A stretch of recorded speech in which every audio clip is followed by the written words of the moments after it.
মুসলমান সব মারা যাবে, দুনিয়াতে শুধু কাফেররা থাকবে, তাদের উপরে কিয়ামত কায়েম হবে। আল্লাহ তাআলা কুরআন শরীফ ততদিন পর্যন্ত মুজিজা হিসাবে ওই মানের রাখবেন যেই মান নবী সাল্লাল্লাহু আলাইহি সাল্লামের সময় ছিল। যতদিন পর্যন্ত তওবার দরজা খোলা থাকবে, কিয়ামতের সর্বশেষ আলামত এটা হবে যে কুরআন শরীফের অক্ষরগুলি উঠায় নেওয়া হবে।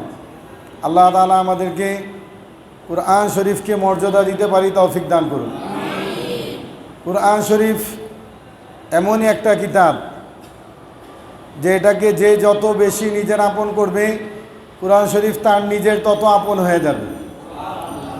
যে কুরআন শরীফকে ধরবে, ধারণ করবে আর মৃত্যু পর্যন্ত ছাড়বে না, মৃত্যুর পরে কুরআন শরীফও তাকে ছাড়বে না জান্নাতে পৌঁছানোর আগ পর্যন্ত। একমাত্র বস্তুর মধ্যে একমাত্র বস্তু কুরআন, যেটা আল্লাহ তাআলার কাছে হাসরের ময়দানে বান্দার জন্য নাজাতের সুপারিশ করবে, বিচার করবে, প্রয়োজনে আল্লাহ তাআলার সাথে ঝগড়া করবে এবং তাকে ধারণকারীর ক্ষমা না হওয়া পর্যন্ত সে পিছা ছাড়বে না। আর আল্লাহ তাআলা কুরআন সহ কাউকে জাহান্নামে দিতে পারবে না, বাধ্য হয়ে আল্লাহ তাআলা মাফ করে দিবেন। কুরআনের কারণে আল্লাহ তাআলা বলবেন আমি শুধু তোমার কারণে তাকে মাফ করে দিছি। তো কুরআন এমন এক নিয়ামত যে যত কুরআনের, আবার আল্লাহওয়ালারা বলেন কুরআনের অনেক অভিমান যে তার সাথে আপন হয়ে থাকে তাকে সে কখনো পৃষ্ঠ প্রদর্শন করবে না, কিন্তু যে তাকে পৃষ্ঠ প্রদর্শন করে সে তার আগে তার থেকে সরে যায়। কুরআন শরীফ আল্লাহ তাআলার এমন একটা নিয়ামত যে আপনি আমি যদি এটাকে ধারণ করি, দিন দিন আমার কাছে আপনার কাছে সহজ হবে, মধুর হবে, মজাদার হবে এবং আপনার আমার জিন্দিগিকে কুরআন চমকায় দিবে। কুরআন এমন একটা কিতাব যার তিলাওয়াতকারী তিলাওয়াত করার কারণে যে সমস্ত নেকি করতে পারে না, যেমন কুরআন শরীফ তিলাওয়াতের কারণে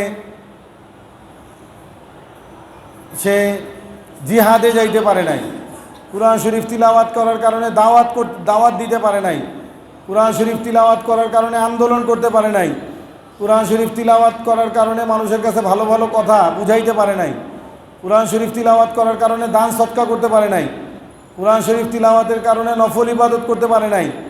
রাসূলুল্লাহ সাল্লাল্লাহু আলাইহি সাল্লাম বলেন কুরআন শরীফ তিলাওয়াত করার কারণে সমস্ত ইবাদতের সওয়াব আল্লাহ তাআলা তাকে দিয়ে দিবে। এজন্য কুরআন শরীফকে কদর করা জরুরি। আল্লাহ তাআলা আমরা কুরআন শরীফকে কদর করতে পারি, মূল্যায়ন করতে পারি, আল্লাহ তাআলা তৌফিক দান করুক। কুরআন শরীফের অনেকগুলি আদব আছে। কুরআন শরীফ অজু ছাড়া ধরা নিষেধ, অজু ছাড়া ধরা নিষেধ। অজু না থাকলে অজু কইরা নিতে হবে, মুখস্থ পড়া যাবে অজু ছাড়া, কিন্তু ধরা যাবে না, ধরা যাবে না। যারা মোবাইলে কুরআন শরীফ পড়েন, ওই মোবাইলে যে পৃষ্ঠা কুরআন শরীফের আসবে পৃষ্ঠাটা হাত দিয়া চাপানো যাবে না অজু ছাড়া। কথা বুঝতে পারছি কিনা? খুব খেয়াল রাখি। আল্লাহ তাআলা আমাদেরকে বুঝার তৌফিক দান করুক। কুরআন শরীফ পড়ার আগে দুরূদ শরীফ পড়া সুন্নত, দুরূদ শরীফ পড়া সুন্নত। আউযুবিল্লাহ পড়া ওয়াজিব, আউযুবিল্লাহ পড়া কুরআন শরীফ পড়ার আগে আউযুবিল্লাহ পড়া ওয়াজিব। আমরা যদি পড়ি তো ওয়াজিব পালনের সওয়াব হবে, যদি না পড়ি গুনাহ হবে, গুনাহে কবিরা গুনাহ হবে। আল্লাহ তাআলা আমাদেরকে বুঝার তৌফিক দান করুক। তাহলে আবার খেয়াল করি, কুরআন শরীফ পড়ার আগে আউযুবিল্লাহ পড়া কি? নামাজের মধ্যে প্রথম একবার পড়া সুন্নত, নামাজের মধ্যে সুন্নত, কিন্তু কুরআন শরীফ পড়ার আগে পড়া ওয়াজিব। না পড়লে কি হবে? গুনাহ হবে। আমাদের এই ক্লাসের গুরুত্বপূর্ণ একটা বিষয় বলতেছি। পরীক্ষার দিন আপনাদেরকে যখন কুরআন শরীফ পড়তে বলা হবে, ওই সময় যারা কুরআন শরীফ পড়তে গিয়ে আউযুবিল্লাহ পড়বেন না, কোনো সূরা জিজ্ঞেস করা হবে তার আগে আউযুবিল্লাহ পড়বেন না। আপনি হয়তো বুঝতে পারবেন না, কিন্তু আপনার পরীক্ষা থেকে 5টা নাম্বার কাটা যাবে, কারণ আপনি পরীক্ষা দিতে আইসা কবিরা গুনাহ করছেন। কথা বুঝতে পারছি কিনা? আল্লাহ তাআলা আমাদেরকে খেয়াল রাখার তৌফিক দান করুক। কুরআন শরীফ পড়ার আগে বিসমিল্লাহ পড়া সুন্নত। কোনো কারণে কুরআন শরীফ পড়া অবস্থায় যদি কারো সাথে কথা বলতে হয়, জরুরি কারো সালামের উত্তর দিতে হয়, মোবাইল রিসিভ করতে হয়, বা অন্য কোনো কাজে লাইগা যেতে হয়, তাহলে যে আয়াত পড়তেছে ওই আয়াত শেষ করতে হবে। এরপর কোরআন শরীফ বন্ধ কইরা কথা বলতে হবে। কথা বলার শেষ হইলে কোরআন শরীফ খুইলা আউযুবিল্লাহি মিনাশ শাইতানির রাজিম আবার পড়তে হবে। বুঝতে পারছি কি না? আউযুবিল্লাহ পড়তে হবে, বিসমিল্লাহ না পড়লেও চলবে, আউযুবিল্লাহ পড়তে হবে। এটা খেয়ালে রাখবো। আল্লাহ তাআলা তৌফিক দান করুক। এছাড়াও কোরআন শরীফের আরও কিছু আদব আছে, কিছু ফজিলতও আছে। অনেকগুলি ফজিলত বলা হয়েছে, অনেকগুলি আদবও বলা হয়েছে। তো আমরা খেয়ালের সাথে শুনি এবং সবাই মুখে মুখে বলি, কোরআন শরীফ পড়ার বিশেষ 3টি উপকার। আবার খেয়ালের সাথে, কোরআন শরীফ পড়ার বিশেষ 3টি উপকার। নাম্বার 1, দিলের জং দূর হয়। অর্থাৎ মানুষ গুনাহ করার কারণে দিলের মধ্যে কালিমা পড়া যায়, জং লাইগা যায়, ময়লা হয়ে যায়। যখন মানুষ কোরআন শরীফের তিলাওয়াত করে তো দিলের ওই জং, ওই ময়লা, ওই কালিমা আস্তে আস্তে দূর হইতে থাকে। তারপরে নাম্বার 2 বলেন, আল্লাহু তাআলার মুহাব্বত বাড়ে। কোরআন শরীফ আল্লাহ তাআলার কিতাব, এই কারণে যখন মানুষ কোরআন শরীফ পড়তে থাকে, যে যত বেশি কোরআন শরীফের তিলাওয়াত করবে আল্লাহ তাআলার মুহাব্বত তার দিলের মধ্যে তত বেশি বাইরে যাবে। নাম্বার 3, প্রতি হরফে 10টি করিয়া নেকি পাওয়া যায়। না বুঝিয়া পড়িলেও এই লাভ হয়। যদি কেউ বলে যে না বুঝিয়া পড়িলে কোনো লাভ নাই, তবে তাহার কথা সঠিক নহে। অর্থাৎ কোরআন শরীফ যখন মানুষ পড়বে, সে বুঝুক না বুঝুক, প্রত্যেকটা হরফের বিনিময়ে আল্লাহ তাআলা 10টা করে নেকি দান করবেন। অনেক মানুষ আছে পৃথিবীতে এরকম বলে যে কোরআন শরীফ না বুঝা পড়লে লাভ নাই। তাদের কথাটা ঠিক না। তারা কোরআন শরীফের মর্যাদা, কোরআন শরীফের মান জানে না।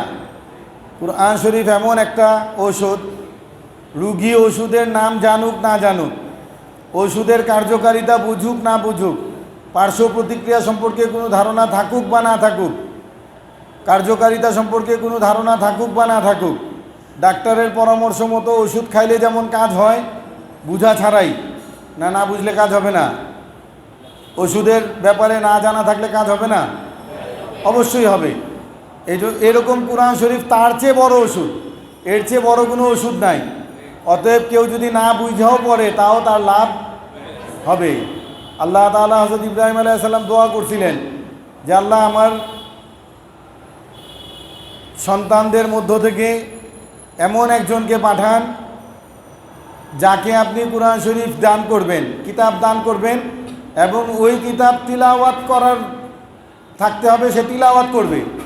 রব্বানা ওয়া বা'আস ফীহিম রাসূলাম মিনহুম ইয়াতলু আলাইহিম আয়াতিক। আপনি যে আয়াত নাযিল করবেন এটা সে তিলাওয়াত করবে। এর আগে যত কিতাব ছিল 104টা আসমানি কিতাব, এর মধ্যে 103টা এগুলো তিলাওয়াতের উপরে কোনো সওয়াব ছিল না। তিলাওয়াত করলে কোনো সওয়াব হইতো না, আমল করলে সওয়াব হইতো। একমাত্র কোরআন শরীফে এমন কিতাব যেটা নাজিলের জন্য, তিলাওয়াতের জন্য হযরত ইব্রাহিম আলাইহিস সালাম দোয়া করছেন যে আপনি যে আয়াত নাজিল করবেন ওই আয়াত তিলাওয়াত করনেওয়ালা রসুল হইতে হবে, ওই আয়াতগুলি তিলাওয়াত করনেওয়ালা নবী হইতে হবে। আল্লাহ তাআলা কবুল করে নিছেন এবং প্রতিটা হরফে 10টা নেকির একটা সওয়াবের ব্যাপারটা আল্লাহ তাআলা নিশ্চিত করে দিয়েছেন। এই জন্য কেউ যদি বলে যে না বুঝা পড়লে কোনো লাভ নাই, উলামা ইকরাম কোরআন ও হাদিস থেকে রিসার্চ গবেষণা করে বলেন, হয় তারা বাদ্দিন, দিন সম্পর্কে তাদের জ্ঞান নাই, দিন সম্পর্কে বিরোধিতা করে, অথবা মূর্খ। তারা জাহাল বা বাদ্দিন, তারা মূর্খ বা দিন থেকে দিন বিরোধী। আল্লাহ তাআলা আমাদেরকে হেফাজত করুক।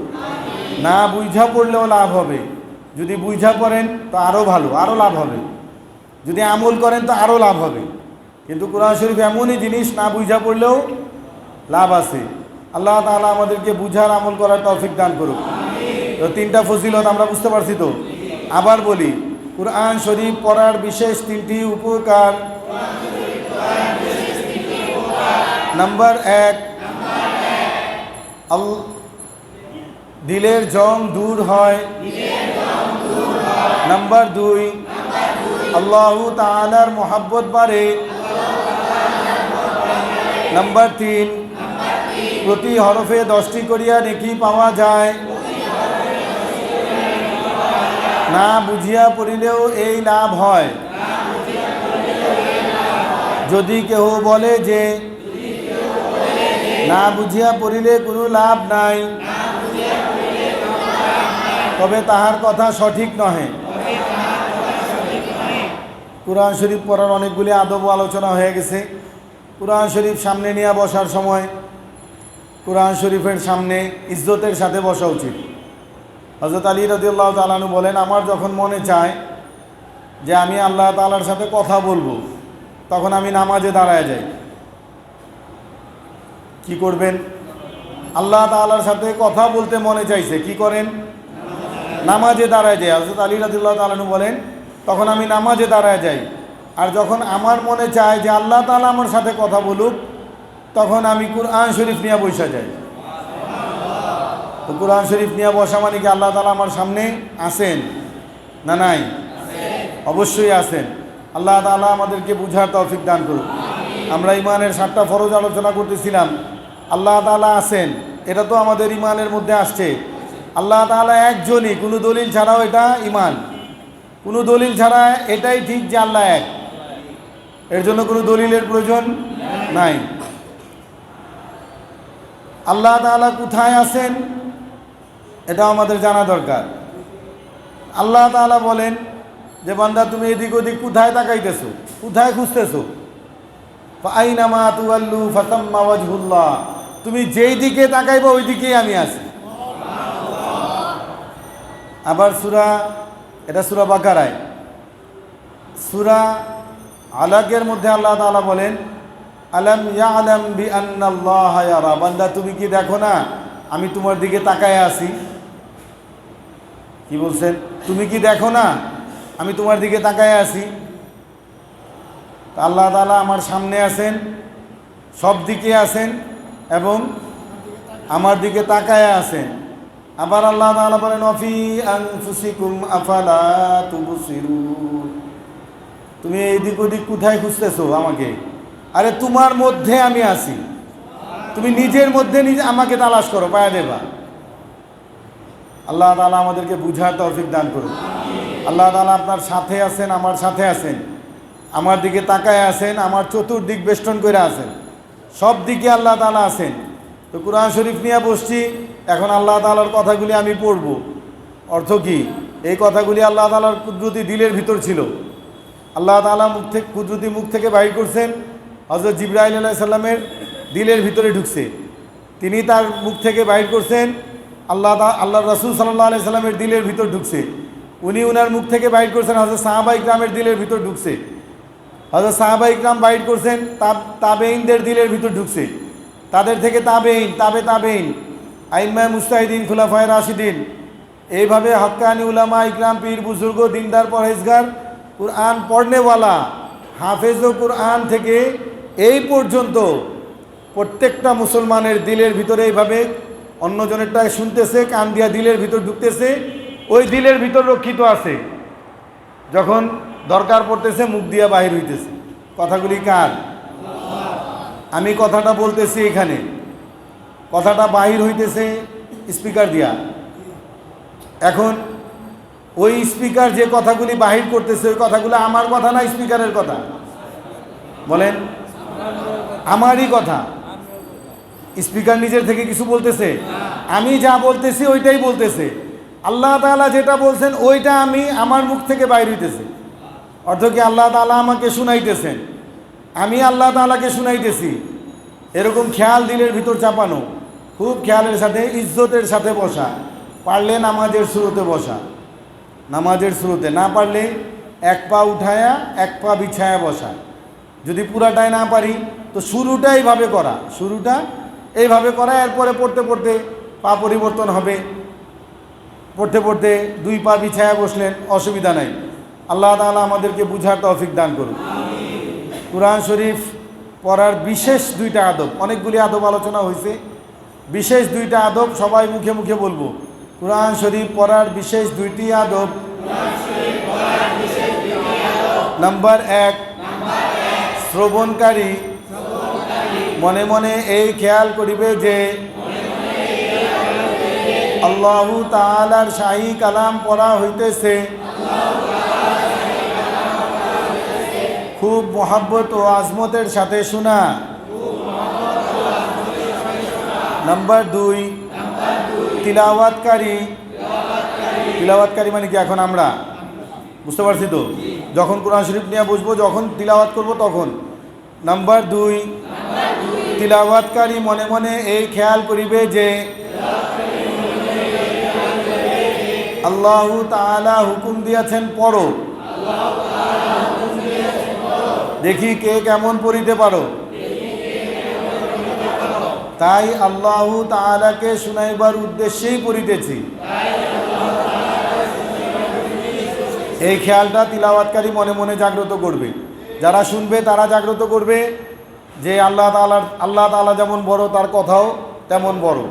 আল্লাহ তাআলার কথা, এখন যদি প্রধানমন্ত্রী এখানে আসেন, আমাদের প্রেসিডেন্ট এখানে আসেন, তো আমরা কত আগ্রহের সাথে তাদের কথাগুলি শুনবো। হয়তো এমনও হইতে পারে কোনো কথা সারা জীবনে আমাদের কোনো কাজে লাগবে না, তাও আমরা গুরুত্ব সহকারে শুনবো। আল্লাহ তাআলাকে আমাদের প্রধানমন্ত্রী প্রেসিডেন্টের যে ছোট, আরে সারা দুনিয়ার কিয়ামত পর্যন্ত, শুরু থেকে এই পর্যন্ত সমস্ত মানুষ এক পাল্লায় রাখলেও আল্লাহ তাআলার একটা কথার সমান হইতে পারে না। ওই আল্লাহর কালাম তিলাওয়াত হইতেছে খুব খেয়ালের সাথে, গুরুত্ব সহকারে, মহব্বত, খুব আন্তরিকতার সাথে এবং আজমতের সাথে, গুরুত্ব সহকারে, আজমত মানে গুরুত্ব দিয়া, এবং মহব্বতের সাথে মানে খুব আন্তরিকতার সাথে শুনবো। আর যখন তিলাওয়াত করব তখন এই খেয়াল করব যে আল্লাহ তাআলা বলছেন ইকরা, পড়ো। তো আমি, কেউ যদি পরীক্ষা দিতে আসেন, আমি যদি বলি এটা পড়েন, তো উদ্দেশ্য কি? আপনি পড়েন আর জানগা, কি পড়তেছেন আমি শুনবো কিনা, উদ্দেশ্য আমার এটা কিনা, শুধু এক কথায় পড়ো। তো এই পড়ার মধ্যে এই কথাগুলি ঢুকা যাবে যে আমি কি জন্য পড়তে বলতেছি, আপনি কিভাবে পড়তেছেন, আপনার পড়া কতটুকু শুদ্ধ হইতেছে, কতটুকু ভালো হইতেছে, মনোমুগ্ধকর হইতেছে, খুব মধুর শোনা যাইতেছে, এটা প্রমাণ, এটা আমি শুনবো, এই উদ্দেশ্যে তো বলা পড়া। তা আল্লাহ তাআলা বলছেন পড়ো, উদ্দেশ্য কে কেমন পড়া আমি শুনবো। কথা বুঝতে পারছে কিনা? না আল্লাহ তাআলা বেখেয়াল হয়ে যাবেন আপনার আমার মতো না, আপনাকে আমাকে পড়ার উদ্দেশ্য বলছেন, উদ্দেশ্য তিনি শুনবেন।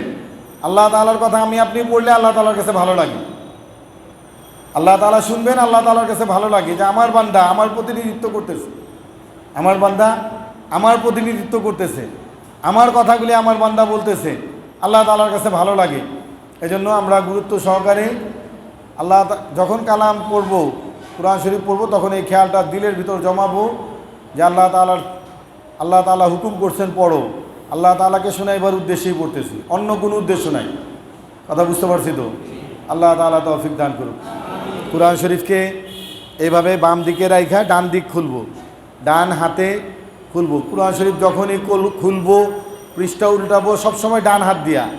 পড়ার সময় যদি হাতে রাখতে হয় তো বাম হাতে রাইখা ডান হাত দিয়া পৃষ্ঠা নাড়াচাড়া করব, আঙ্গুল দিয়া ধরবো, ডান দিকে খুলি। খুললে দুইটা রঙিন পৃষ্ঠা আসবে, প্রথম দুই একটা অন্যরকম পৃষ্ঠাও থাকতে পারে, দুইটা পৃষ্ঠা আসবে, একটাতে সূরা ফাতিহা ডান দিকে, আরেকটাতে সূরা বাকারা বাম দিকে লেখা আছে।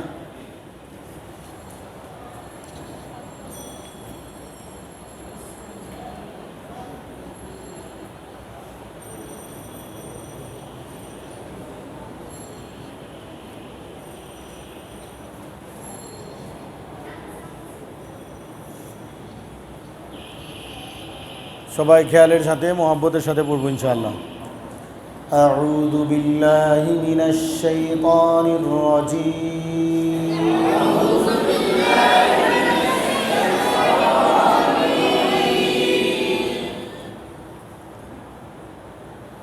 বিসমিল্লাহির রহমানির রহিম।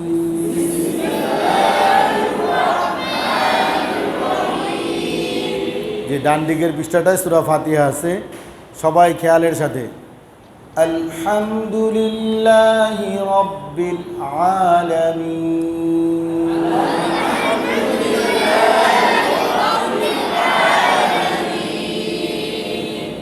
সবাই ডান হাতের শাহাদাত আঙ্গুলি দিয়া যে আয়াতটা পড়বো, এই আয়াতটার নিচে নিচে যেখানে যেখানে পড়বো, প্রথম প্রথম আমাদের এখানে পড়ার জন্য পড়া শিখতেছি আমরা, যারা একটু একটু পারি তারাও সবাই আঙ্গুল দিয়া আয়াতটা ধইরা ধইরা পড়বো। আর রহমানির রহিম, মালিকি ইয়াউমিদ্দিন, ইয়্যাকা না'বুদু ওয়া ইয়্যাকা নাস্তাঈন,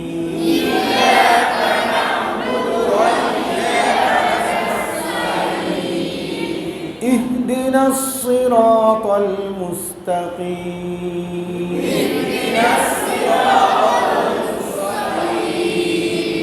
সিরাতাল লাযীনা আন'আমতা আলাইহিম,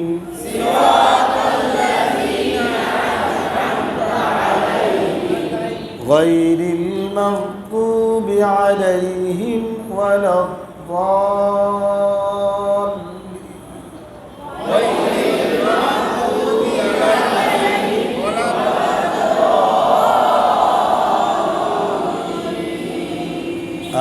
আমিন। এবার কুরআন শরীফটা পুরো ডান দিকে উল্টায় ফেলি, পুরাটাই ডান দিকে উল্টায় ফেলি, ডান দিকে উল্টায়া ডান হাতে বাম দিক খুলি, অর্থাৎ শেষ দিকে। শেষ দিকে সূরার যে পৃষ্ঠাগুলি আসবে, কিছু লেখা পৃষ্ঠাও থাকতে পারে, শেষ সূরা সূরায়ে নাস পাওয়া যাব আমরা। একটু ইয়া করলে কুল আউযু বিরাব্বিন নাস দেখলেই চিনা যাব, যেহেতু এটা আমরা বোর্ডে পড়ছি। এর উপরের সূরাটা সূরায়ে ফালাক, এর ডান দিকের পৃষ্ঠাটার নিচের সূরাটা কুল হুয়াল্লাহু আহাদ, শেষ পৃষ্ঠার আগের পৃষ্ঠাটা ডান পৃষ্ঠাটা কুল হুয়াল্লাহু আহাদ একদম নিচে, ঠিক তার উপরের সূরাটা তাব্বাত ইয়াদা। কে কে পাইছেন একটু হাত উঠায় দেন, মাশাআল্লাহ পাওয়ার সংখ্যা বেশি, নামায় দেন। কে কে পান না একটু হাত উঠান। জি, যারা আশেপাশে আছেন দেখায় দেন, যারা পাশে আছেন দেখায় দেন। সূরা লাহাব তাব্বাত ইয়াদা সূরা।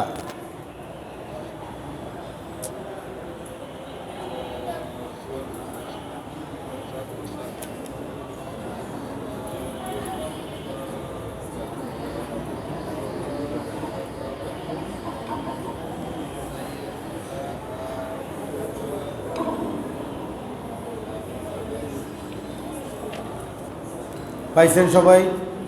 এখন কে কে পান নাই হাত উঠান। সবাই পাইছেন? এই সূরাগুলো একটু দেখে নেন, যাতে বাসায় গিয়া নিজে নিজেও বাইর করে পড়তে পারেন। আবার মনে করায় দিয়ে এর আগেও বলছিলাম, যারা কোরআন শরীফ নিতে চান, আজকে যেহেতু কোরআন শরীফ হাতে উঠে গেছে, কোরআন শরীফ নিতে চাইলে এমদাদিয়া লাইব্রেরির হাফেজি কোরআন শরীফ নেবেন। হাফেজি কোরআন শরীফের মতো বড় কোরআন শরীফও আছে। যদি আপনার সাধারণ হাফেজির সাইজ যেটা আছে, এটাতে যদি আপনার লেখা বুঝতে কষ্ট হয়, তা হাফেজি কোরআন শরীফের বড় দেখান আপনারটা।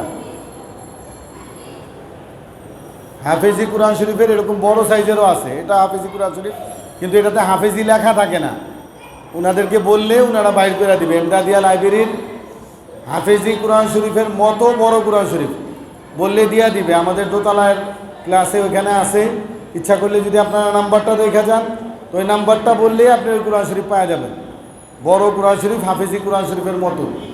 আর যারা সাধারণ হাফেজি কোরআন শরীফ যেগুলো আপনাদের হাতে আছে, এগুলো যদি পড়তে পারেন, তাহলে এমদাদিয়া লাইব্রেরির হাফেজি কোরআন শরীফ বললে যেটা দিবে ওইটাই নিতে পারেন। দাম 120-30 টাকার মধ্যে হবে, 150 টাকার উপরে হবে না। আর বড়টা 200 টাকা বা 200 টাকার একটু উপরে হইতে পারে। তো এই জন্য আমরা এটা খেয়ালে রাখবো। কোরআন শরীফ কিনলে চকবাজার এমদাদিয়া লাইব্রেরি হাফেজি কোরআন শরীফ নিব, তাহলে আমাদের পড়া বুঝা পড়াটা সহজ হবে। কারণ হাফেজি কোরআন শরীফের প্রত্যেক পৃষ্ঠায় আয়াত শেষ হয়েছে, প্রত্যেকটা পৃষ্ঠার শেষে আয়াত শেষ। আপনি একটা পৃষ্ঠা পড়ে রাখলে ওইখানে একটা চিহ্ন রাখলে আপনার মনে থাকবে যে এই পৃষ্ঠাটা আপনি শেষ করছেন। কিন্তু যদি আপনি অন্য কোরআন শরীফ নেন, তো আয়াত শেষ হবে না। পৃষ্ঠা শেষ করে পরের পৃষ্ঠায় গিয়ে আয়াত শেষ করবেন, কতটুকু পড়ছেন মনে রাখা কঠিন হয়ে যাবে। আর প্রত্যেক দিন যদি কলম দিয়ে দাগ দেন একসময় কোরআন শরীফের লেখাই থাকবে না, আপনার দাগ দিয়ে কোরআন শরীফ কালো হয়ে যাবে। এই জন্য হাফেজি কোরআন শরীফ নিব। হাফেজি কোরআন শরীফের আরেকটা সুবিধা হলো প্রত্যেকটা পারা 20 পাতায়, প্রত্যেকটা পারা 20 পৃষ্ঠায়, 10 পাতা, 20টা পৃষ্ঠা। তো এই জন্য তারাবি পড়তেও সুবিধা হয়।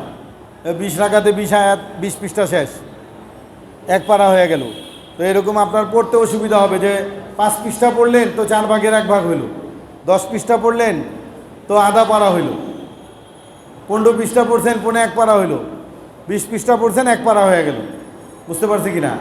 আল্লাহ তাআলা বুঝার তৌফিক দান করুক। যে সূরা লাহাব, তাব্বাত ইয়াদা, আউযু বিল্লাহি মিনাশ শাইতানির রাজীম,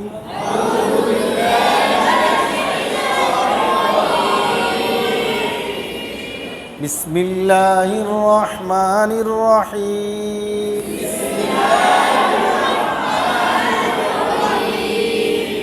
তাব্বাত ইয়াদা আবি লাহাবিন ওয়া তাব্ব,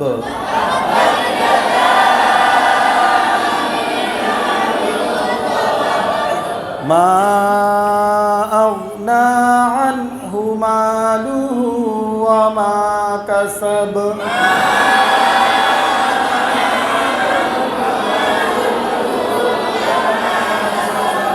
সায়াসলা নারান যাতা লাহাবিন ওয়া ইমরাআতুহু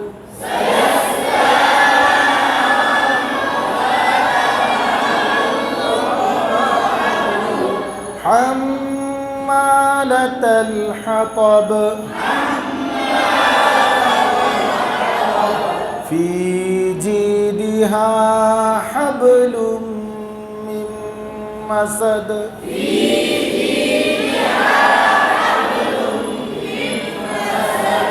এর নিচের সূরা বিসমিল্লাহির রহমানির রহিম, কুল হুয়াল্লাহু আহাদ, আল্লাহুস সামাদ, লাম ইয়ালিদ ওয়া লাম ইউলাদ ওয়া লাম ইয়াকুল লাহু কুফুয়ান আহাদ,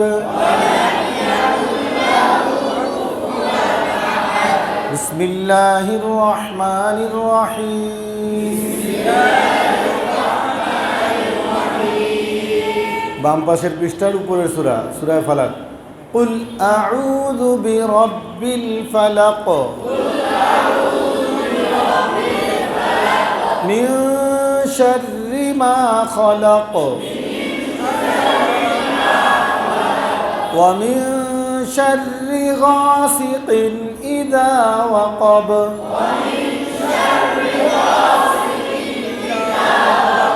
ওয়া মিন শাররি নাফাসাতি ফিল উকদ,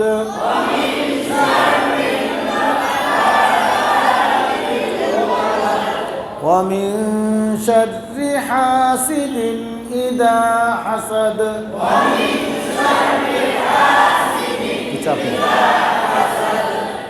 বিসমিল্লাহির রহমানির রহিম, কুল আউযু বিরাব্বিন নাস, মালিকিন নাস, ইলাহিন নাস,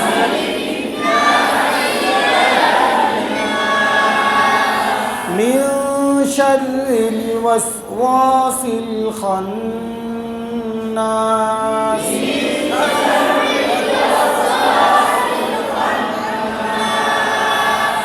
الذي يوسوس في صدور الناس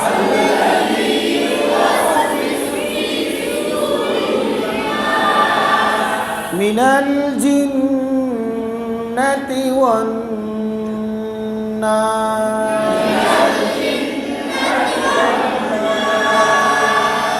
আসি আবার ওই পৃষ্ঠাটা, সূরা ফাতিহা যে পৃষ্ঠায় আছে পুরা ডান দিকে উল্টায়া কোরআন শরীফ ধরা এবং পড়ার যে ইয়াগুলো এটা আমরা বারবার করি ইনশাআল্লাহ। আমাদের খেয়ালের মধ্যে শাইতানির রাজিম,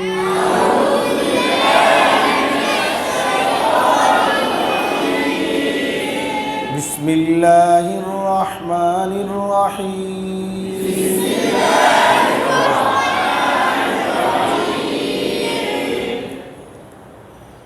আলিফ লাম মিম।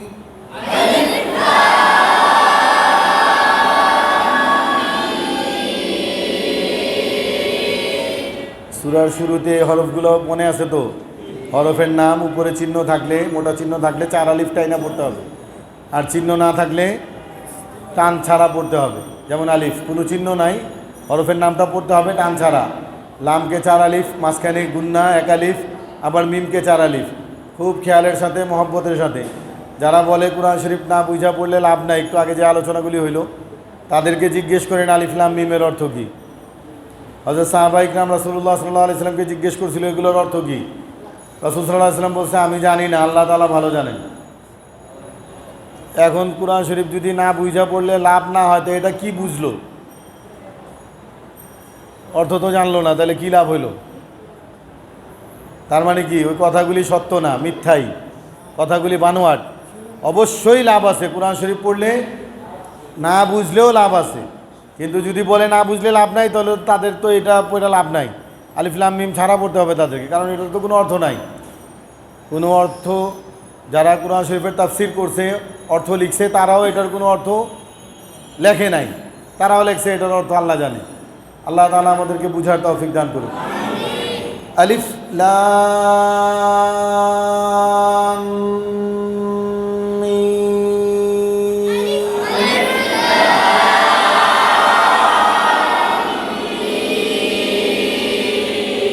আবার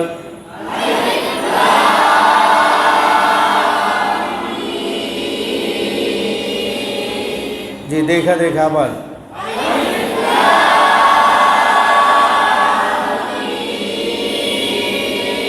দাল খারা জবর দা,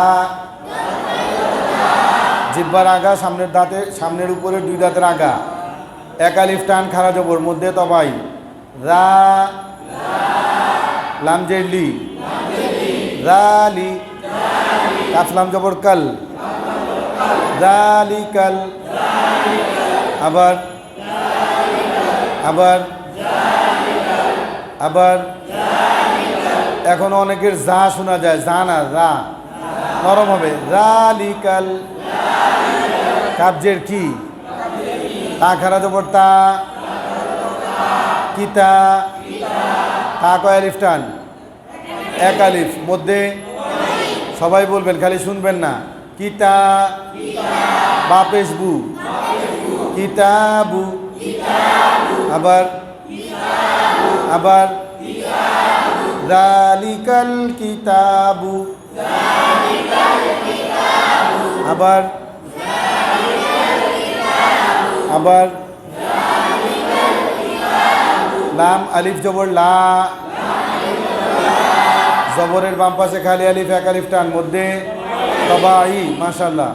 লা, রয়া জবর রয়, জবরের বাম পাশে জজমালা ইয়া, লিনের হরফ, কিছু করতে হবে না, বা জবর বা, রয় বা। এখন যদি এখানে থামি তাহলে মধ্যে লিন, 1 আলিফ টান হবে, রয়ব। বায়ের উপর জজম হয়ে যাবে, কলকলা হবে, রয়ব, লা রয়ব। এখন এখানে একটা ওয়াকফ আছে 3 নুক্তাওয়ালা, খেয়াল আছে? ওয়াকফে মোয়ানাকা, একা একা হয় না, কোলাকুলি মোয়ানাকা একা একা করা যায় না, কমপক্ষে 2 জন লাগে। তো এই ওয়াকফের নিয়ম হইল একটা আসলে 2-1 শব্দ পরে আরেকটা আসবে, যে কোনো একটাতে থামতে পারবে না, আরেকটা মিলায়া পড়তে হবে। এখন লা রয়ব যদি থামেন তাহলে ফিহি মিলায়া পড়তে হবে, ফিহি, এরপরে আবার আরেকটা নক্তা আছে, আরেকটা ওরকম 3 নক্তার ওয়াকফ। আর যদি লা রয়বা পড়েন তাহলে ফি অবশ্যই থামতে হবে, অর্থাৎ যে কোনো একটা মিলায়া পড়তে হবে, আর একটা অবশ্যই থামতে হবে, খেয়াল রাখবো। ফায়াজের ফি, হা জের হি, ফিহি, ফি কয় আলিফ টান, জেরের বাম পাশে জজমলা ইয়া, মধ্যে তবাই এক আলিফ টান, কিন্তু থামলে 3 আলিফ, মধ্যে আরজি, থামলে মদের হরফের পর ওয়াকফ করিলে, মদের হরফের পর থামিলে মধ্যে আরজি, কয় আলিফ টানতে হয়, 3 আলিফ। এখন আমরা লা রয়বা এখানে না থাইমা ফিহি, এরপরেও আবার ওই নোক্তাটা আছে, এখানে আইসা থামবো, বুঝতে পারছি কিনা? লা রয়বা ফিহি, লা রয়বা ফিহি, আবার জি দেখা দেখা খেয়ালের সাথে, যালিকাল কিতাবু লা রাইবা ফীহি, যালিকাল কিতাবু লা রাইবা ফীহি,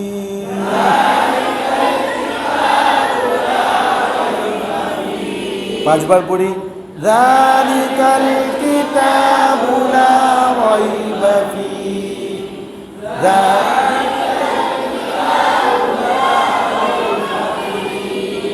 যালিকাল কিতাবু লা রাইবা ফীহি,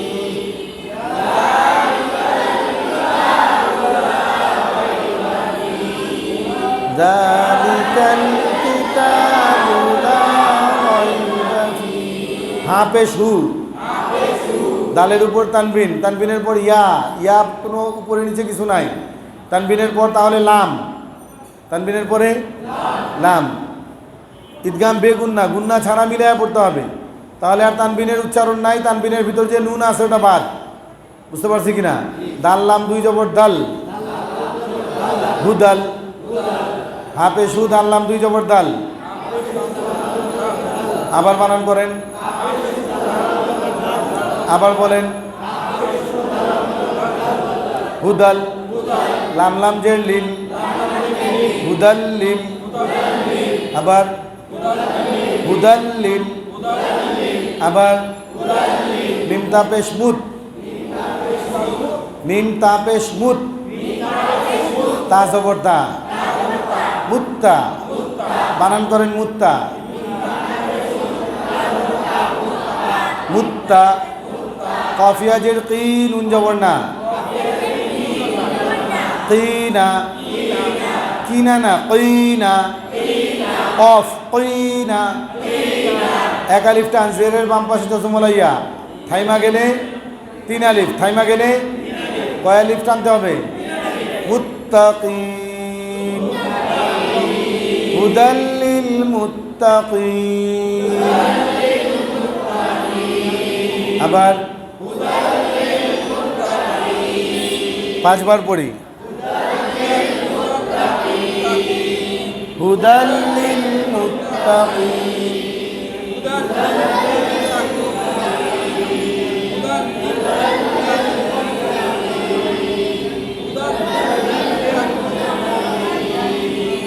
হুদাল লিল মুত্তাকিন।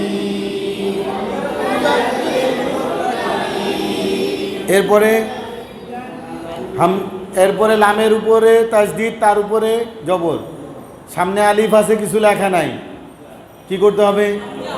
মনে মনে জবর লাগায় নিতে হবে, হামজা লাম জবর আল, মনে মনে জবর লাগাইলে কি বানান করব? সবাই বলেন নাই, আবার বলেন, হামজা লাম জবর আল, লাম জবর লা, আল্লাহ, এখানে কিন্তু আল্লাহ শব্দ নাই, আল্লাহ পড়া যাবে না, বল না, আল্লাহ, রালিয়াজের রি, দাল নরম হবে, এক আলিফ টান, জেরের বাম পাশে জজমলা ইয়া, মধ্যে তাবাই, আল্লাযী, নুন জবর না, আল্লাযীনা, আবার জিনা না, আল্লাযীনা, আবার আবার ইয়া হামজা পেশ ইউ, কোনো হরফের উপরে যদি অন্য কোনো হরফ থাকে, আমরা আগেও বলছি নিচেরটা বাদ, উপরেরটা পড়বো, কোনটা পড়বো? উপরেরটার উপরে আমল করব। কোনো ওয়াকফের উপরে ওয়াকফ থাকলে উপরেরটার উপরে আমল করব। কোনো হরফের উপরে কোনো হরফ থাকলে উপরের হরফটা তিলাওয়াত করব। এখানে ওয়াওয়ের উপরে হামজা আছে, কোনটা পড়ব? হামজা পড়ব। হামজা পড়লে একটা ধাক্কা হবে, ইয়া হামজা পেশ ইউ। আবার বানান করেন, মিম জের মি, ইউ মি। বানান করেন ইউ মি। আবার নুন ওয়াও পেশ নু, নুন জবর না। পেশের বাম পাশে জজমওয়ালা ওয়াও মধ্যে কয় আলিফ টানবো? এক আলিফ। নু না, নুন ওয়াও পেশ নু। বানান করেন নু না, নু না, ইউ মি নু না। আবার আবার আল্লাযীনা ইউমিনুনা। আবার আবার আল্লাযীনা ইউমিনুনা। বার সাথে আলিফ আছে, পড়ার সময় আসবে না। লামকে ধরবে বা লামজের বিল।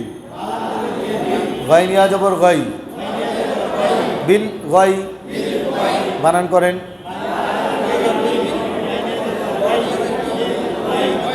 বিল গয়, বিল গয়। আবার বানান করেন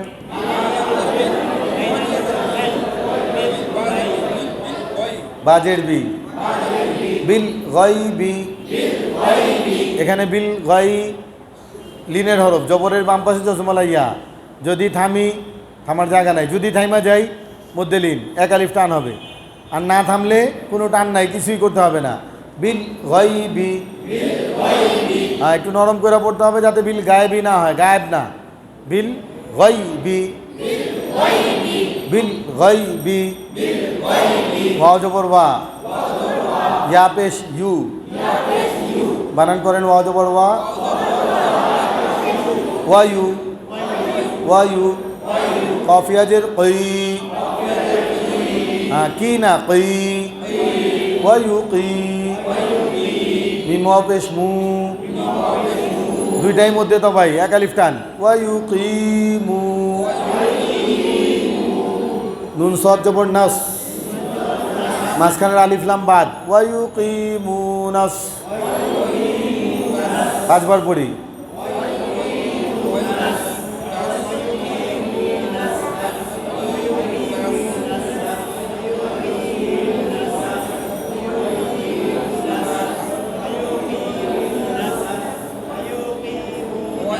ওয়ায়ুকিমুনাস,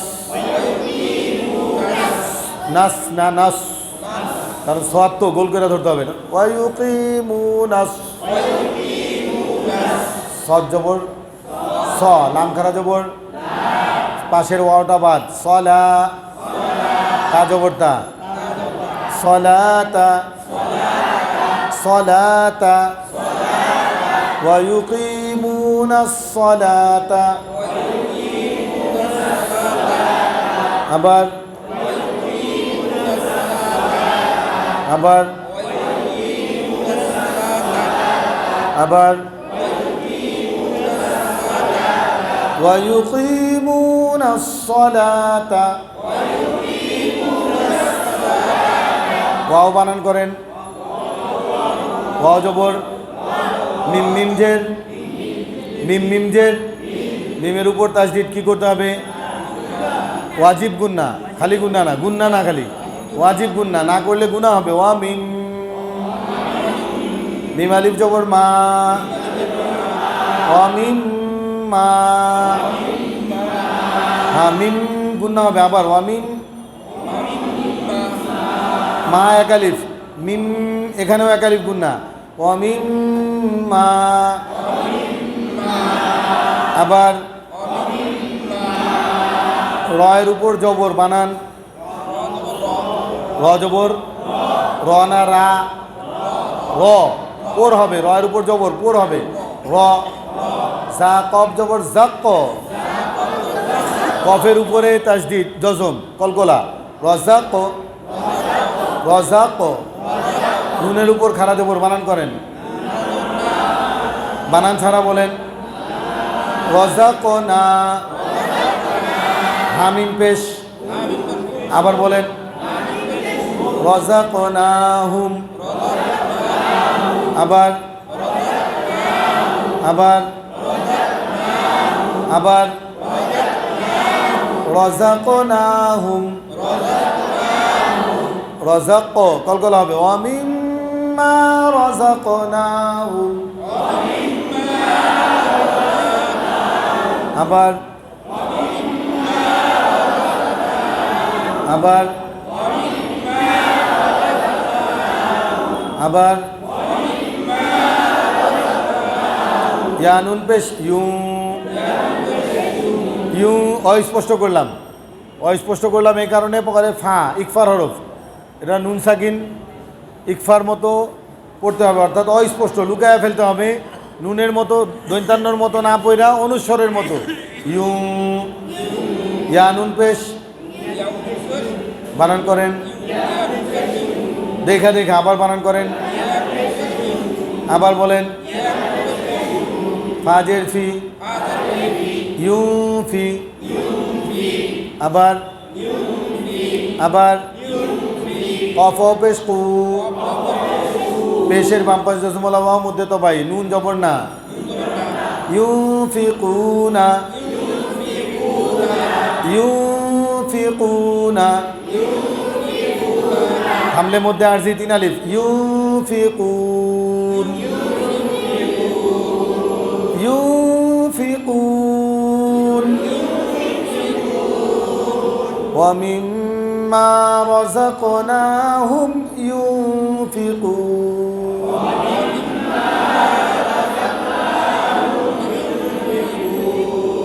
জি পাঁচবার পড়ি ওয়া মিম্মা রাযাকনাহুম ইউফিকুন আবার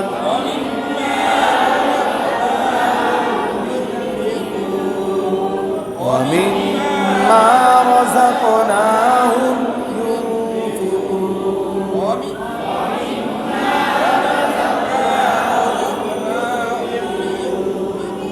ومما رزقناهم আবার আবার ومما رزقناهم ينفقون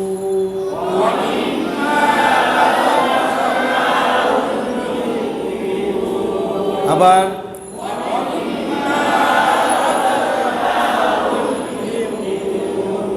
আবার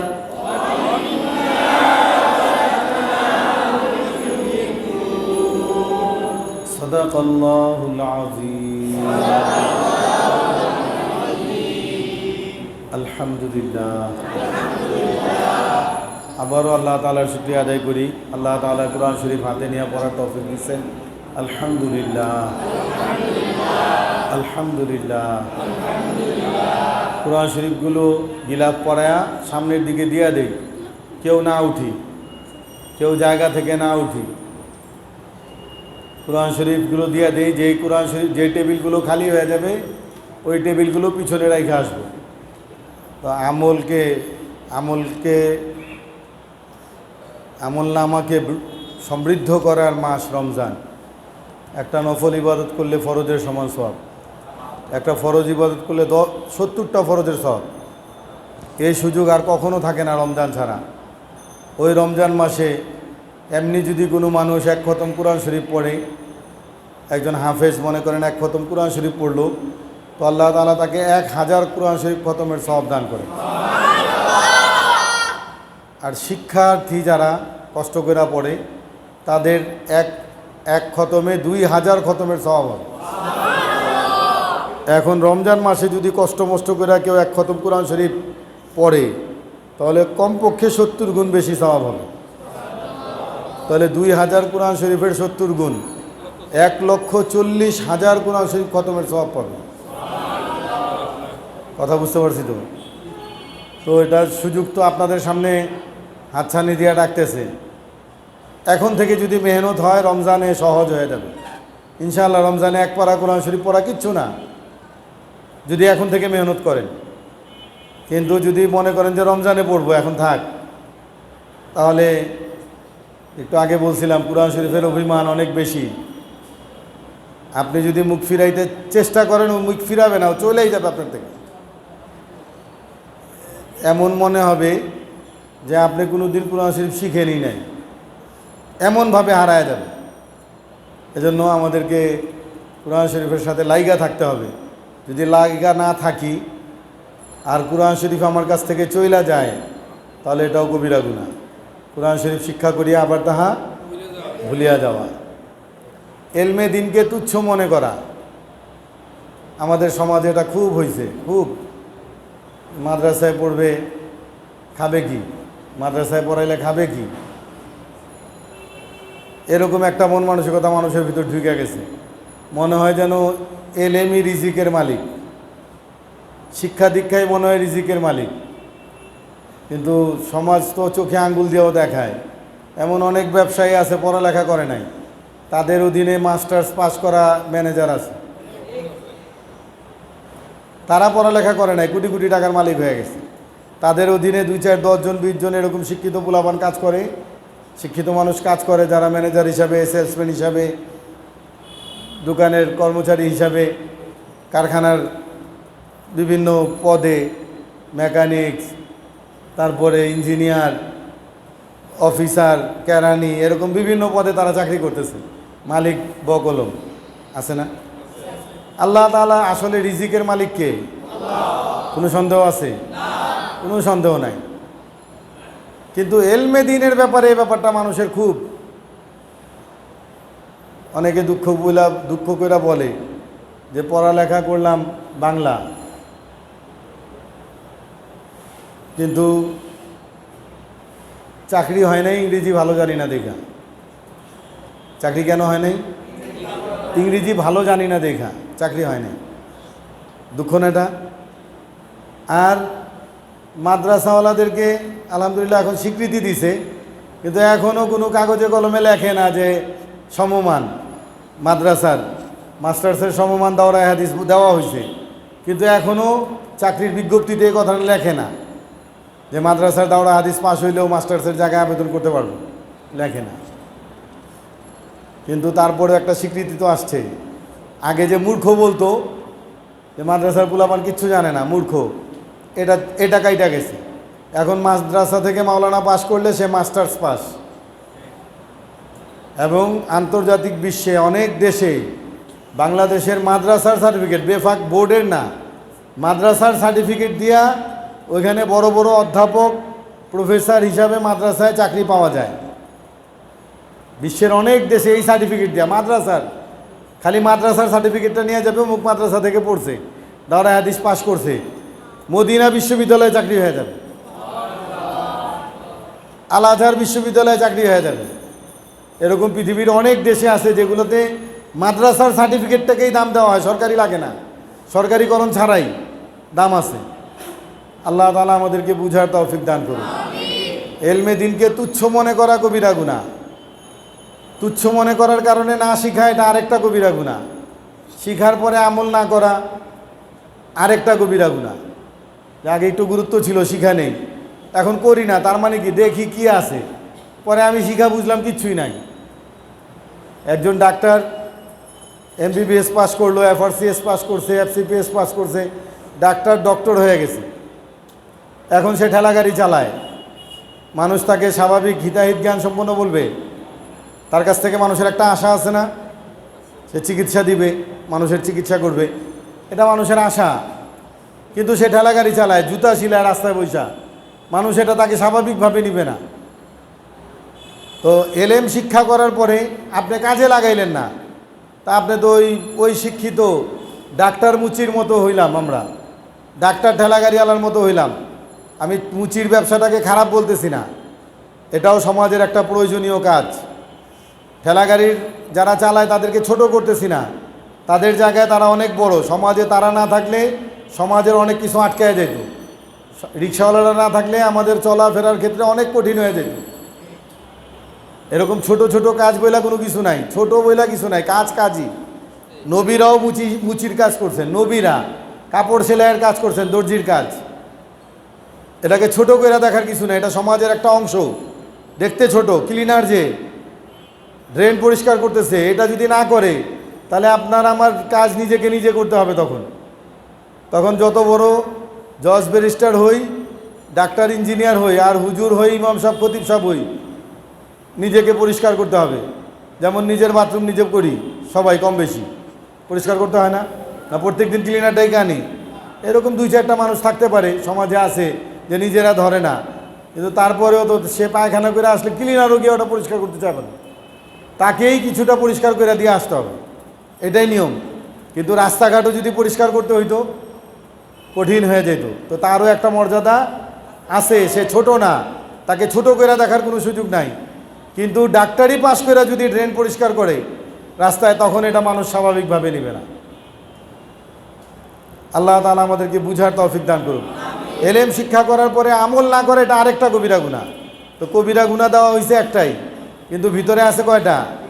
তুচ্ছ মনে করা, হ্যাঁ করা, কাঠমোল্লা খাইব কি, মাদ্রাসায় পড়েছে তোমার ছেলেরা খাবে কি, আবার হুজুররা যে খায়, এক একজনের ঘাড়, কয়দিন আগে মসজিদে আইসে হ্যাংলা পাতলা, ইমামতি করে, মুয়াজ্জিনি করে, এখন এক একজনের ঘাড় দেখছো, স্বাস্থ্য দেখছো, শরীর থেকে তেল বাইর হয়, কাপড় থেকে আলো ছাড়ে। মানুষ বলে, তো বলে যে ভাই তাহলে আপনার সন্তানটারে দিয়ে দেন মাদ্রাসায়, খাইব কি? একই মানুষের মুখে দুই রকমের কথা, দুই রকমের উক্তি। আসলে বুঝে নাই আল্লাহ তাআলা খাওয়াবে, খাওয়ানোর মালিক কে? আপনি আমি দুনিয়াতে আসার আগে আল্লাহ তাআলা আপনার আমার খাবার পাঠাইছে। আপনার আমার খাবার দুনিয়াতে আগে আসছে, আমরা পরে আসছি। যদি আমরা আসার 10 দিন পরে মায়ের বুকে দুধ আসতো, এই 10 দিনেই সাইজ পাউডার খাওয়ায়, গরুর দুধ খাওয়ায়। গরুর দুধ তো গরুর বাচ্চার জন্য ভালো, কিন্তু ওটা তো তার বাচ্চার জন্য। আপনি আমি মানুষের বাচ্চা, আপনার আমারটা তো আল্লাহ তাআলা মায়ের বুকে দিয়ে দিছে। এখন যদি আল্লাহ তাআলা না দিত, তাহলে আপনার আমার বাইচা থাকা কঠিন হয়ে যেত, সুস্থ থাকা কঠিন হয়ে যেত। মায়ের দুধের মধ্যে আল্লাহ তাআলা যে সুস্থতার উপাদান দিয়ে দিছে, এখন লিখতে বাধ্য সব দুধের গায়ে, বাচ্চাদের দুধ লেখা আছে মায়ের দুধের বিকল্প, সমকক্ষ অথবা শ্রেষ্ঠ কিছুই নাই। মায়ের দুধের বিকল্প, সমকক্ষ অথবা এর চেয়ে ভালো, এর চেয়ে শ্রেষ্ঠ কিছুই নাই, হইতে পারে না। যত রকমের রোগ প্রতিরোধ ক্ষমতা আছে আল্লাহ তাআলা ওইটার মধ্যে দিয়ে দিছে। মায়ের বুকের দুধ খায় নাই, বাইচা আছে, অনেক কষ্ট তার সারা জীবন। একটুতেই ধরে ফেলবে, একটুতেই অসুস্থ হয়ে যাবে, একটুতেই বিছনা লেগে যাবে, একটুতেই ভয় পাওয়া যাবে, অনেক রকমের সমস্যা তার আসবে। আর যখন মায়ের বুকের দুধ 2 বছর পর্যন্ত খাবে, তা আল্লাহ তাআলা তার ভিতর সব শক্তি দিয়ে দিবে। আল্লাহ তাআলা আমাদেরকে বুঝার তৌফিক দান করুন। তাহলে রিজিকের মালিক আল্লাহ, কোনো সন্দেহ? কোনো সন্দেহ নাই। আল্লাহ তাআলা বলেন, ওয়ামা মিন দাব্বাতিন ফিল আরদি ইল্লা আলাল্লাহি রিজকুহা। যত সৃষ্টি আছে সমস্ত সৃষ্টির খাবারের দায়িত্ব, রিজিকের দায়িত্ব আল্লাহ তাআলা নিজের হাতে রাখছে। আপনি আমি বুঝতে পারি না। আমরা জমিনের মধ্যে গরুর দুধ খাইতেছি, জমিন থেকে ঘাস খাইতেছে গরু, আমাদেরকে কি দিতেছে? দুধ, গোস্ত হইতেছে তার। জমিন থেকে উৎপন্ন হইতেছে বিভিন্ন ফসলাদি, ধান, চাল, গম, এভাবে তরি তরকারি, শাক সবজি কোত্থেকে উৎপন্ন হয়? জমিন থেকে উৎপন্ন হইতেছে। আবার গরু যে ঘাস খাইছে, পায়খানা করে কিনা, এই পায়খানাটাকে আবার আমরা শাক সবজির বাগানে দিয়ে দিতেছি সার হিসাবে। আবার এটা দিলে ফল ভালো হইতেছে, এটা দিলে ফলন ভালো হইতেছে, আবার ওইটা আমরা খাইতেছি। কিভাবে আল্লাহ তাআলা আপনাকে আমাকে খাওয়াইতেছে? এখন যদি বলে ভাই এই গোবরটা দিয়েই তো এই সবজিটা বড় হয়েছে, সুন্দর হয়েছে, সতেজ হয়েছে, তো গোবরটাই খাই, বাঁচবো আমরা? বাঁচবো না। আল্লাহ তাআলা ওইটা আমাদের খাবার রাখেন নাই, জমিনের খাবার ওইটা, আর জমিন যেটা দিতেছে ওটা আমাদের খাবার। আল্লাহু আকবার। তো আল্লাহ তাআলা রিজিকের ফয়সালা আগেই করে রাখছেন। আপনি আমি যদি কামাই, এত কামাই, আমি খায়া শেষ করতে পারবো না। তো অনেকের সময় এরকম হয়, অনেক খাবার আছে টেবিলে, কিন্তু ডাক্তার মানা করছেন, খাওয়া যাবে না। আছে না এরকম? অনেক রোগের কারণে হইতে পারে, মানা করে দিছে, এতটুক খাবেন, এইটা খাবেন, ওইটা খাবেন, এর বেশি খাবেন না। তো দেখা যায় যে আপনার আমার মানতে হয়, মানতে বাধ্য, আমরা মানতে বাধ্য। তো আসলে রিজিকের মালিক কে? কোনো সন্দেহ নাই, আল্লাহ তাআলাই। আপনি মাদ্রাসায় পড়াইলেও রিজিকের ব্যবস্থা হবে, আর স্কুল কলেজে পড়াইলেও রিজিকের ব্যবস্থা হবে। স্কুল কলেজে পড়ানো নিষিদ্ধ না, এটাও জরুরি, কিন্তু এলেমের যেটুকু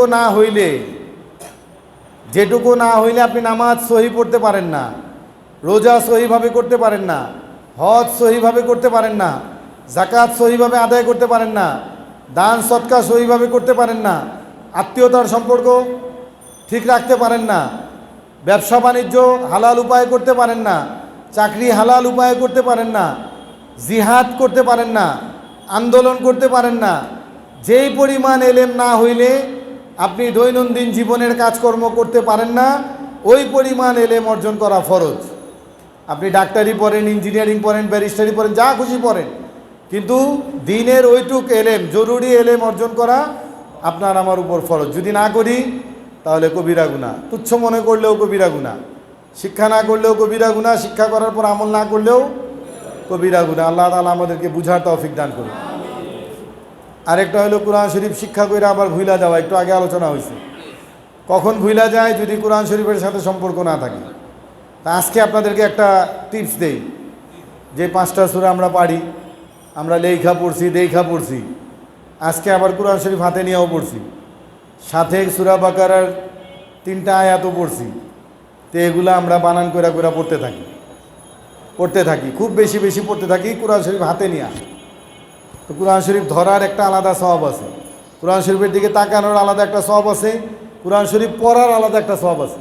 তো 3টা সওয়াবই আমরা পাইতে থাকি। আল্লাহ তাআলা আমাদেরকে আমলের তৌফিক দান করুন। আলহামদুলিল্লাহ, আলোচনা চলতেছিল ইমানের 7টা ফরজের উপর, একটার উপর বিস্তারিত আলোচনা হয়েছে, অনেক আলোচনা হয়েছে। আজকেও ফাঁকে ফাঁকে কিছু আলোচনা হয়ে গেছে। আমাদের রিজিকের মালিক আল্লাহ, আমাদের হায়াতের মালিক আল্লাহ, আমাদের মৃত্যুর মালিক আল্লাহ। দুনিয়াতে কি পরিমাণ সম্পদের মালিক আল্লাহ তাআলা আমাদেরকে বানাবেন, সিদ্ধান্ত আল্লাহ। আপনার আমার কাজ চেষ্টা করা, ফিকির করা। কেউ যদি এ কথা মনে করে রিজিকের মালিক তো আল্লাহ, আমি কোনো কাজ করব না, তাহলে এটা আল্লাহর হুকুমের বিরোধী। আল্লাহ তাআলা বলেন, আমি জমিনের মধ্যে রাখছি, তুমি বাইরে হয়ে যাও। ইয়া আইয়ুহাল্লাযীনা আমানু ইযা নুদিয়া লিস-সালাতি মিন ইয়াউমিল জুমআতি ফাসআউ ইলা যিকরিল্লাহি ওয়া যারুল বাই', যালিকুম খায়রুল লাকুম ইন কুনতুম তা'লামুন। ফাইযা কুদিয়াতিস-সালাতু, যখন তোমাদের নামাজ হয়ে যায়, ফান্তাশিরু ফিল আরদি, জমিনের মধ্যে ছড়ায়া পড়ো, ওয়াবতাগু মিন ফাদলিল্লাহ, আল্লাহ তাআলার মধ্যে দয়া মেহেরবানি, আল্লাহ তাআলার রহম ও করম রাখছেন, খুঁজো, তালাশ করো। আর যদি এক্ষেত্রে সফল হইতে চাও, আযকুরুল্লাহ কাসীরা, আল্লাহ তাআলা বলেন যদি সফল হইতে চাও, ফাইযা কুদিয়াতিস সালাতু ফান্তাশিরু ফিল আরদি ওয়াবতাগু মিন ফাদলিল্লাহ ওয়াযকুরুল্লাহ কাসীরান লাআল্লাকুম তুফলিহুন। অত্যাধিক পরিমাণে আল্লাহর জিকির করো, তাহলে আল্লাহ তাআলা তোমাকে সফল করে দেবেন। কোথায় কোথায়? রিজিকের সন্ধানে যে যে কাজ করি, চাকরি করেন, ব্যবসা করেন, ফসলাদি করেন, গাড়ি চালান, প্লেন চালান, যাই করেন, রিজিকের সন্ধানে যেটা করতেছেন, এখানে বেশি বেশি আল্লাহর জিকির চালান, আল্লাহকে খেয়ালে রাখেন, কাউকে ঠকানোর খেয়াল বাদ দেন, নিজে বেশি মুনাফা করার জন্য মজুদদারির ইচ্ছাটা বাদ দেন। সুযোগ পাইলে কি ভাই, দুষ্টামি না করি, একটু চাই পা যান, একটু চাই পা যান, একটু চাই পা যান। তো আল্লাহ তাআলা বলেন, যদি আমরা বেশি বেশি আল্লাহ তাআলার জিকির করতে থাকি তাহলে আমরা সফল হয়ে যাব। কিভাবে হব? রাসূল করিম সাল্লাল্লাহু আলাইহি সাল্লাম বলেন, যতক্ষণ মানুষ আল্লাহর জিকির করে ততক্ষণ সে আল্লাহ তাআলার কুদরতি ছায়ার মধ্যে থাকে। এখন তার ভালো করা এটা আল্লাহ তাআলার দায়িত্ব হয়ে যায়। কেউ যদি বলে যে তুমি আমার দোকানের সামনে বসে বেছো, এখন তার দোকানের সামনে বসছে, এখন আরেকজন আইসা বলছে এই উঠো, ওই বলে এই আমি বইতে দিছি আমার দোকানের সামনে, আর কিছু বলার আছে? আল্লাহ তাআলা বলেন, যখন মানুষ রিজিকের সন্ধানে বাহির হয় আর আল্লাহর জিকির বেশি করে, তো সে দুনিয়ার শয়তান, দুনিয়ার ব্যবসায়ী, মজুদদার যারা আছে সবার থেকে সে আলাদা হয়ে যায়, সবার থেকেই সে আলাদা হয়ে যায়। ফলে এই অবস্থার মধ্যে তাকে সফল করা এটা দায়িত্ব কার হয়ে যায়? আল্লাহর হয়ে যায়। এই জন্য আল্লাহ তাআলা নিশ্চিতভাবে বলছেন সফল কাম হয়ে যাবে। আল্লাহ তাআলা আমাদেরকে বুঝার তৌফিক দান করুন। এক নম্বর, আমানতু বিল্লাহ, আমি ঈমান আনিতেছি আল্লাহ তাআলার প্রতি। যা কিছু হয় আল্লাহর পক্ষ থেকে হয়, আল্লাহ ছাড়া আর কারো কোনো কিছু করার ক্ষমতা নাই। আমার মৃত্যু যে পর্যন্ত লেখা আছে তার আগে, এক মুহূর্ত আগে মৃত্যু দেওয়ার ক্ষমতা কারো নাই। আমার কপালে যতদিন হায়াত আছে ততদিন আমি দুনিয়াতে থাকব। আমার মৃত্যুর সময় হয়ে যাওয়ার পরে আমাকে বাঁচায় রাখার ক্ষমতাও এই পৃথিবীর কারো নাই। যা কিছু হবে আল্লাহ তাআলার পক্ষ থেকে হবে। আল্লাহ তাআলাই সব কিছু করেন, মানুষের না কোনো সৃষ্টিরই কোনো কিছু করার ক্ষমতা নাই। আল্লাহ তাআলা আমাদেরকে আল্লাহ তাআলার উপর পূর্ণ ঈমান আনার তৌফিক দান করেন। দুই নম্বর হলো মালাইকাতিহি, আমি ঈমান আনিতেছি সমস্ত ফেরেশতাদের প্রতি। ফেরেশতা কি? আল্লাহ তাআলার একটা সৃষ্টি, একটা স্পেশাল সৃষ্টি, যাদেরকে আল্লাহ তাআলা শুধু হুকুম মানার ক্ষমতা দিছেন, গুনাহ করার ক্ষমতা দেন নাই, অস্বীকার করার ক্ষমতা দেন নাই। কথা বুঝতে পারছেন কিনা? তাদের কাজ আল্লাহ তাআলা যাকে যেই কাজ দিয়েছেন সে সেই কাজ করবে, এর বাহিরে অন্য কাজ করার ক্ষমতা তাদের নাই। আল্লাহ তাআলা দেনই নাই তাদেরকে। এরকম অনেক কাজের জন্য ফেরেশতা বানাইছেন। আপনি আমি জমিনে বীজ বপন করি, এটাকে উদ্গীরণ, এর থেকে কলি বাহির করা, এটা ফেরেশতারা কাজ করতেছে জমিনে, আপনি আমি জানি না। শক্ত বিচি, কাঠবাদাম দেখছেন কিনা, কত শক্ত, কিন্তু মাটিতে কয়েকদিন পড়ে থাকলে ওর থেকেও অঙ্কুরিত হয়। আমের বড়া কত শক্ত, মাটিতে ফালাই দিবেন ওর থেকেও গাছ গজায় যাবে, না গজায় না? যত শক্তি হোক, এটা থেকে কিভাবে বাইর করবে আল্লাহ জানে। এটা আল্লাহ তাআলার কুদরতি ক্ষমতার মধ্যে। আল্লাহ তাআলা ফেরেশতাদেরকে দায়িত্ব দিয়ে রাখছেন, এই আসমান জমিন সব চালানোর জন্য ফেরেশতাদের দায়িত্ব আছে। এমনকি মায়ের গর্ভে এক ফোঁটা নাপাক পানিকে রক্তে পরিণত করার জন্য ফেরেশতারা কাজ করেন, ওই রক্তকে গোস্ত বানানোর জন্য ফেরেশতারা কাজ করেন, ওর মধ্যে মেরুদণ্ড তৈরি করার জন্য ফেরেশতারা কাজ করেন, এরপরে ওর মধ্যে হাত পা নাক মুখ চোখ এগুলো ফিটিং করার জন্য ফেরেশতারা কাজ করেন। আল্লাহ তাআলার ইচ্ছা ওইখানে কাজ করেন, নির্ধারিত সময় পার হয়, তারপরে আল্লাহ তাআলা ফেরেশতাদের মাধ্যমে তাদের আসার ব্যবস্থা করেন। দুনিয়ার কাজটা আমরা করি। কথা বুঝতে পারছি কিনা? আপনি আমি ঘুমায়া থাকি, মা ক্লান্ত, মায়ের একটা হাত যদি আমার মুখের উপর পড়ে শেষ। বাচ্চা সরায় দিতে পারবে হাত দিয়া? আরে কান্না করারও ক্ষমতা নাই ওই সময়, যদি মুখের উপর পড়ে যায়। মা তো ঘুম, বেখবর ঘুম। কে হেফাজত করে? নাইলে আজকে আমরা মানুষ হিসাবে থাকতে পারতাম না। কে হেফাজত করছে আমাদের? আল্লাহ হেফাজত করছেন। কিন্তু এগুলো কাজ আল্লাহ তাআলা ফেরেশতাদের মাধ্যমে দায়িত্ব দিয়ে রাখছেন।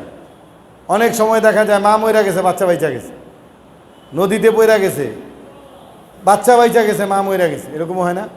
এরকমও হয়। আল্লাহ তাআলা ফেরেশতাদের মাধ্যমে বাঁচান। অনেক খাটের থেকে পইরা গেছে, হাত পা টান দিয়ে দেখে কিছুই হয় নাই, কেমনে পড়লো? খাট থেকে পড়লে তো বাচ্চা বাঁচারই কথা না। আর যেভাবে বাচ্চাদের তো মাথা আগে পড়ে সাধারণ নিয়মে, তাহলে বাঁচলো কেমনে? কিছুই হয় নাই। আবার কারো কারো হয়ও, সতর্ক থাকার জন্য আল্লাহ তাআলা ফেরেশতাদের মাধ্যমে হেফাজত করেন।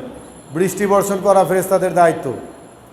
কোথায় বর্ষণ করবে ফেরেশতারা নিয়ে যায়, মেঘকে দৌড়ায় সেখানে নিয়ে যায়, সেখানে নিয়ে হুকুম দেয়, তারপরে বর্ষিত হয়। আল্লাহ তাআলার হুকুম এগুলো।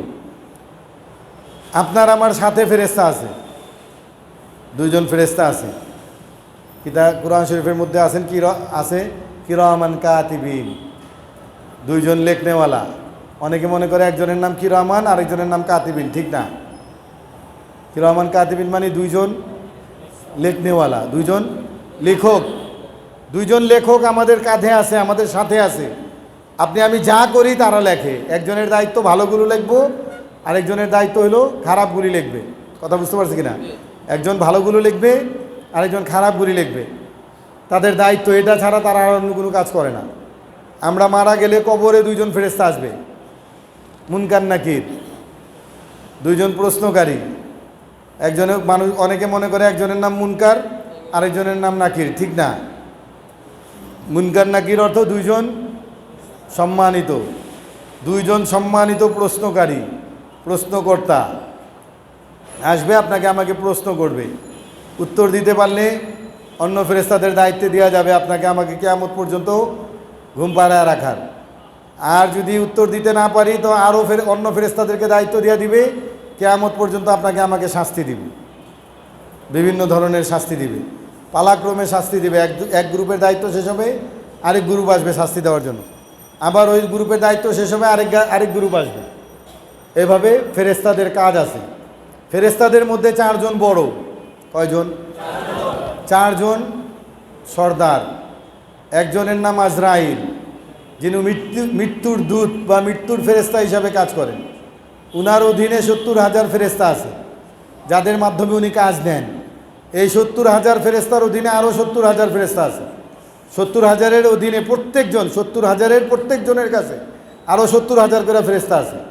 আবার ওই 70,000-এর প্রত্যেকজনের কাছে আরও 70,000 করে ফেরেশতা আছে। এইভাবে যেই কয়টা ধাপ প্রয়োজন, কিয়ামত পর্যন্ত যত ধাপ বাড়ানো প্রয়োজন আল্লাহ তাআলা বাড়াইতে থাকবেন। কথা বুঝতে পারছেন কি না? এই জন্য আজরাইল আলাইহিস সালামকে আসা জরুরি না আপনার আমার জান কবজ করার জন্য। উনি শুধু নির্দেশ দিবেন, ওনার দলবল আছে, কাজ কইরা ফেলবে। এই জন্য আজরাইল আলাইহিস সালাম যদি একা কবজ করতেন তাহলে একসাথে অনেক মানুষের মৃত্যু দেওয়া সম্ভব হইতো না। জাপানে থাকলে আমেরিকায় যাওয়া সম্ভব হইতো না, আমেরিকায় থাকলে বাংলাদেশে আসা সম্ভব হইতো না। কিন্তু যেহেতু ওনার নেটওয়ার্ক বিশ্বব্যাপী, পানির নিচেও মাটির নিচেও ওনার নেটওয়ার্ক, যেখানে যে ধরনের ফেরেশতা দরকার ওই ধরনের ফেরেশতা দিয়ে রাখছেন। মাটির নিচে থাকলেও পোকামাকড় যেগুলো আছে মাটির নিচে থাকে তাদেরও মৃত্যু হয়, যেগুলো পানির নিচে আছে তাদেরও মৃত্যু হয়, যেগুলো আকাশে উঠতেছে সেগুলোরও মৃত্যু হয়। কোনো মানুষের যদি মৃত্যু লেখা থাকে জমিন থেকে 1000 ফিট, 2000 ফিট, 5000 ফিট উপরে, তো তার মৃত্যু ওইখানেই হবে। তার দলবল ওইখানে আছে রেডি। খালি আপনি প্লেনটা নিয়ে ওইখানে যাইবেন, হেলিকপ্টার নিয়ে ওই জায়গায় পৌঁছায় যাবেন, আপনার কাম সাইরা দিবে। কী করা লাগবে? পানির নিচে মৃত্যু লেখা আছে, নৌকা ডুববে, লঞ্চ ডুববে, স্টিমার ডুববে, জাহাজ ডুববে। আপনি ডুববেন, যেখানে মৃত্যু লেখা আছে আপনার, যার যেখানে লেখা আছে তার জন্য দায়িত্বে লোক আছে, ফেরেশতা লাইগা আছে, ওইখানে মৃত্যু দিয়ে দিবে। একজনের নাম আজরাইল, যিনি মৃত্যুর দায়িত্ব পালন করেন, নেতা, মৃত্যুর ফেরেশতাদের নেতা। আত্মহত্যা করেন, ফাঁসি দিয়া মারেন, গুলি কইরা মারেন, পিটায়া মারেন, লগি বৈঠা দিয়া মারেন, যেমনেই মারেন, তার দায়িত্ব ওইভাবে লেখা আছে। ওইখানে তার মৃত্যু নেওয়ার জন্য লোক ফেরেশতা রেডি আছে। দায়িত্ব আপনি বহন করবেন।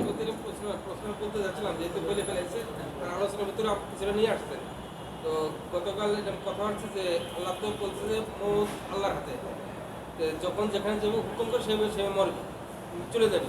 কিন্তু আত্মহত্যা করা সে বলতেছে গুনাহ না, এটা একেবারে সামান্য। আত্মহত্যা করা গুনাহ না?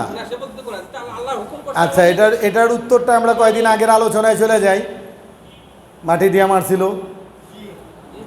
মাটি দিয়া মারছিল, তার প্রশ্ন ছিল যা হয় আল্লাহর পক্ষ থেকে হয়, তা আমি আল্লাহর হুকুমই তো মারছি, তাহলে আমার বিচার হবে কেন? আল্লাহ তাআলা আপনাকে আমাকে আলাদা একটা, মানুষ এবং জিন জাতিকে আলাদা একটা ক্ষমতা দিছেন, পার্থক্য করার ক্ষমতা, বিবেক। এলেমের দ্বারা বিবেককে কাজে লাগাবো। আপনি চুরি করতে যাবেন, সাহায্য আল্লাহ তাআলা করবে। আপনি নামাজ পড়তে যাবেন, সাহায্য কে করবে? আল্লাহই করবে। এই যে আপনি নিয়ত করছেন, এটা আপনার দায়িত্ব দিয়ে দিচ্ছে, এটার উপরে বিচার হবে। আপনি নিয়ত করছেন আত্মহত্যা করবেন, এটার উপরে বিচার হবে। কেন এমন? কেন এমন নিয়ত করলেন? মৃত্যু তো আল্লাহর হাতে ছিল, নিজের হাতে নিলেন কেন? কেউ যদি মনে করে যে সে আমার ভাইকে হত্যা করছে, আমি তাকে হত্যা করব, আইন মাইনা নিবে, তার উপরেও মৃত্যুর ফয়সালা আসবে নাকি? কেন সে আইন হাতে নিল? এই দায়িত্ব পালন করার কাজ কার? না, কোর্টের। বিচারকের দায়িত্ব, উকিলরা এটাকে প্রস্তাব করবে, পেশ করবে, প্রমাণ করবে যে সেই হত্যা করছে, তারপরে তার মৃত্যুদণ্ডের বিচার হবে, তার মৃত্যুদণ্ডের রায় হবে। আপনি যদি মনে করেন যে আমি তাকে মাইরা ফেলবো, বিচারটা কইরা ফেলবো, তাহলে আপনিও সমান পাপী হয়ে গেলেন। কিন্তু যখন বিচারের মাধ্যমে আপনি তাকে হত্যা করবেন, আপনি মামলা না করলে তো তার হত্যা হইতো না, তো মামলা করছেন তো আপনিই হত্যা করছেন, মৃত্যুদণ্ড হয়েছে, তার ফাঁসি হয়ে গেছে, কিন্তু আপনার কোনো দোষ নাই। কথা বুঝতে পারছি কিনা? তা আল্লাহ তাআলা আপনাকে আমাকে যে বিবেক দিয়ে দিছেন, বিচার করার ক্ষমতা দিয়ে দিছেন, জ্ঞান কিন্তু আল্লাহ তাআলা সবাইকে দিছেন। আপনি রাস্তা দিয়ে যাইতেছেন, বেল বাজাইছেন, কুকুরও সরে গেছে, ঘুমায়া ছিল বেখবর, খালি দেখছে গাড়ির চাক্কাটা একটু লাগবে, ফট করে পাও সরায় ফেলছে। তার জ্ঞান আছে না নাই? তার বাচ্চাকে কেউ মারতে গেছে তো দৌড়ায় গেছে, কেউ ধরছে দৌড়ায় গেছে। একটা মুরগি, তার বাচ্চা আপনি ধরছেন, আপনাকেও ঠোকর মারতে চলে আসে, তারও জ্ঞান আছে।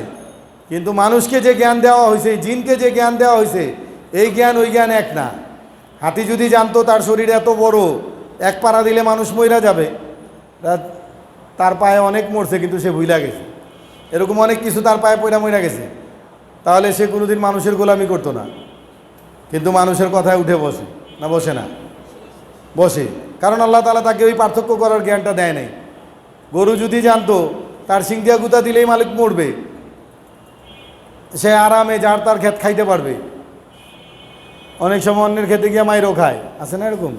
কিন্তু সে মালিকের বিরোধিতা করে না, মালিকের বিপক্ষে যায় না। কেন যায় না? যে তাকে আল্লাহ তাআলা এই বুঝ দেয় নাই, এই বুঝটাই তার হয় না, আপনাকে আমাকে দিছে, আর এইটারই বিচার হবে।